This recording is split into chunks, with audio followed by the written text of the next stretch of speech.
Dr. DiBartolo, we're standing here on the field. Who would have thought when this was going on in spring, summertime, and even when there was a slight outbreak in the middle of September, who would have thought we'd be able to be standing out in this field right now? I know. I mean, I think everybody affiliated with this athletic program would prefer that we were out here preparing for a game as opposed to doing an interview, but it's wonderful to slowly but surely get back to some sense of normal. Right. And the fall sports started practicing a couple weeks ago. October 1st, we had the first fall practices. October 8th, I believe, was the start of the spring fall ball practices.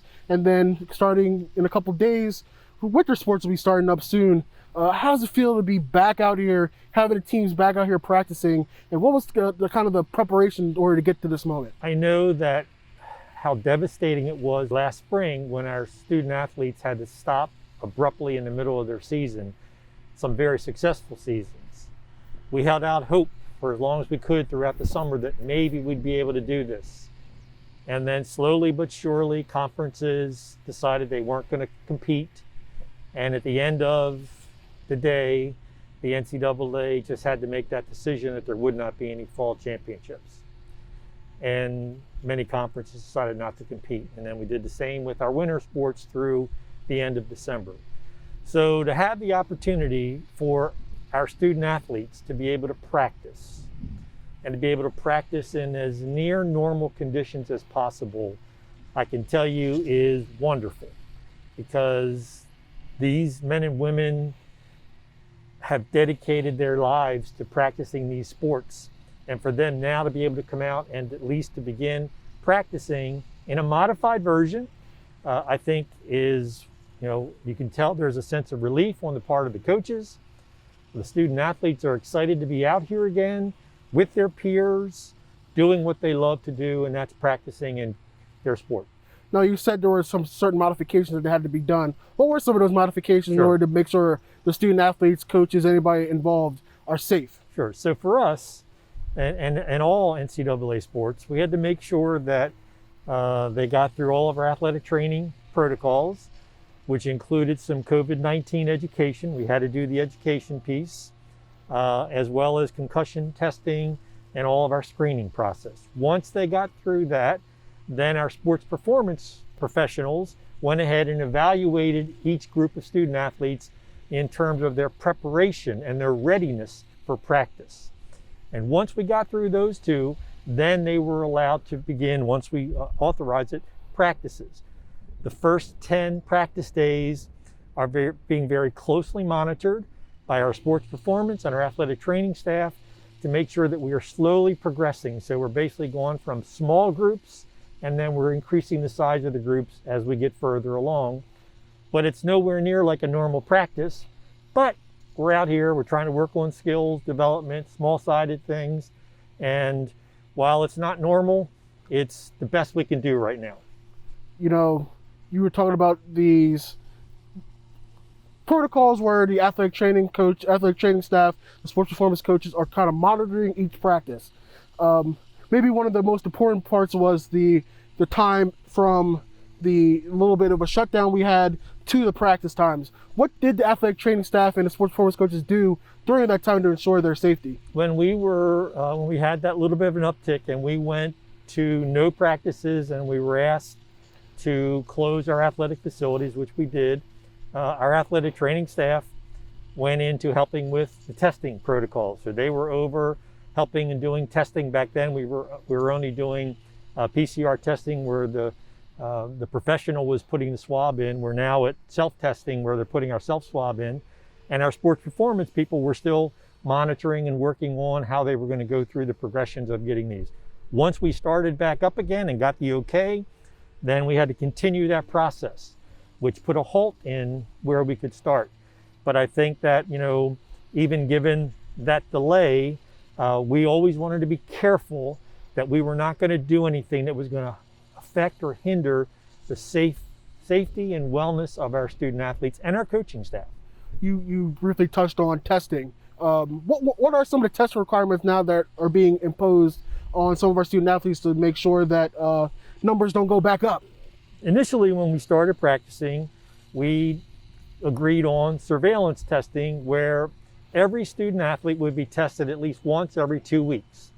We had put them into groups so they knew what week they were going to be tested, and then they would sign up at a time that was convenient for them to go ahead and get their test. And obviously, if they had a positive result, they would be pulled from practice, and then we'd go through the contact tracing portion of it. And that worked we did that for a couple of weeks. Starting next week, we're going to be testing our student athletes once a week, staff and student athletes once a week. And that testing date will always be on a Monday.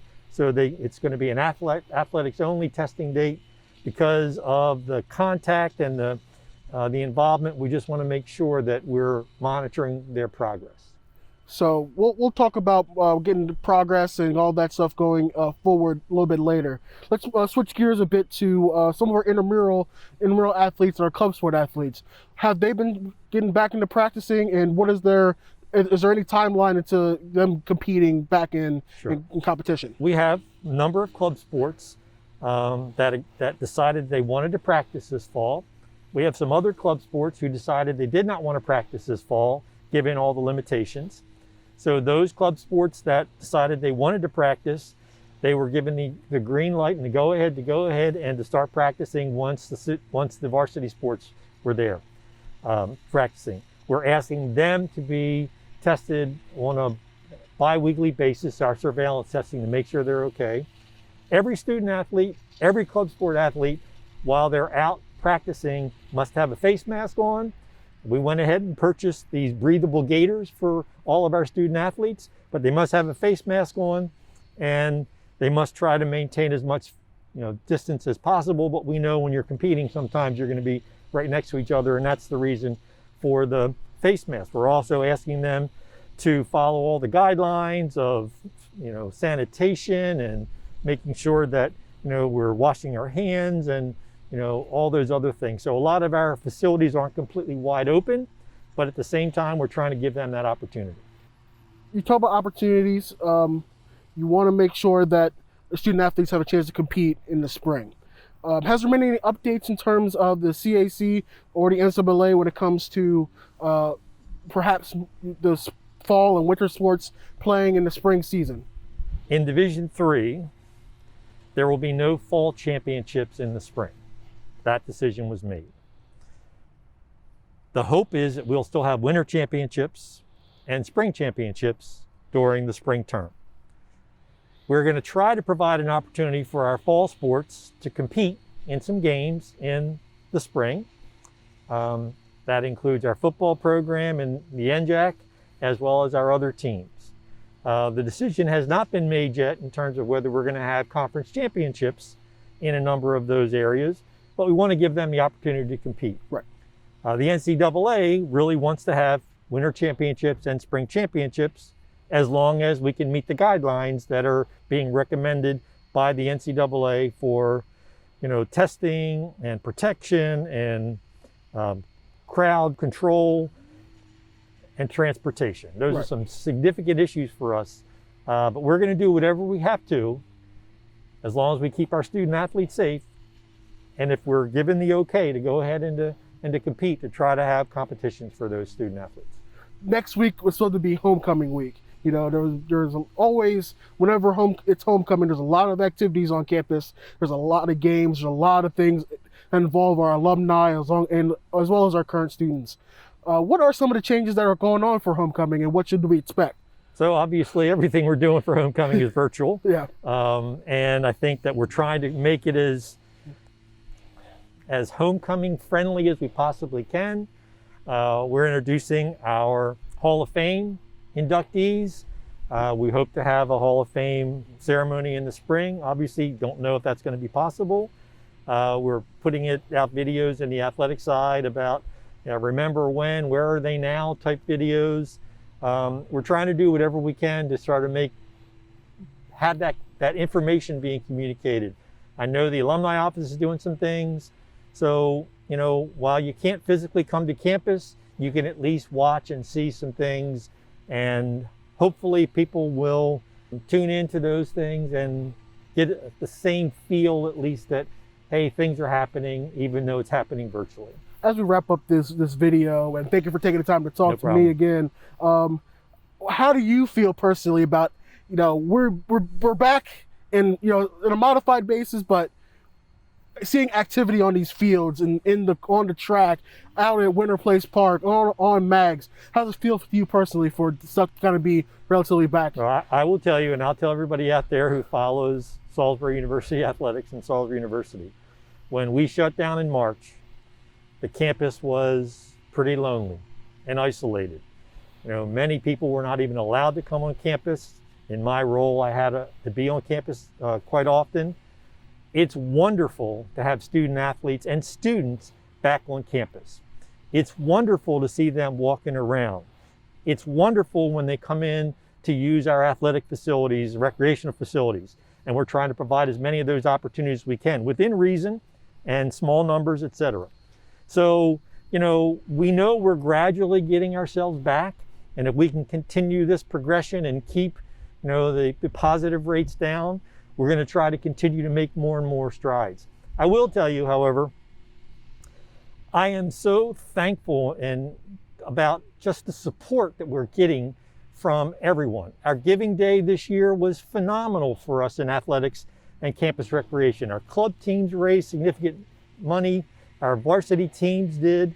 I know a number of the clubs and organizations and academic areas on campus raised an unbelievable amount of funding.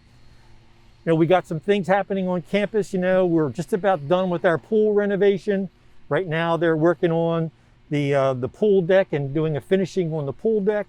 We hope that that's going to be open by the middle of November, we're hoping. And then we'll have that facility back. It looks wonderful.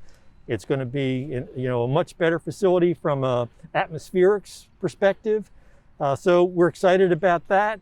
It's wonderful to see student athletes out here competing, and you can tell their psyche is just changed, because they're doing what they like to do.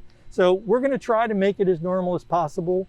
We're going to try to do anything we can. We want to thank people who've been supportive of us. I know this is not what we're used to. We're used to watching teams compete and competing for conference championships and national tournament bids. But let's hope that one of these days we're going to be back to normal, and we're worried about who's going to win this game and who our competitors are for the next game. But I can tell you our student athletes appreciate all the support, and they're going through a tough time, as well as our coaching staff, but we're trying to make the best of the situation, and we're doing it all in a safe manner. And that's the most important thing right now in this Absolutely. COVID environment. Absolutely. Thanks again, Dr. DiBartolo, for taking the time to talk to me. And hopefully, once we do another update, hopefully be playing some games, maybe. I sure hope so, and I hope to see people back on campus soon.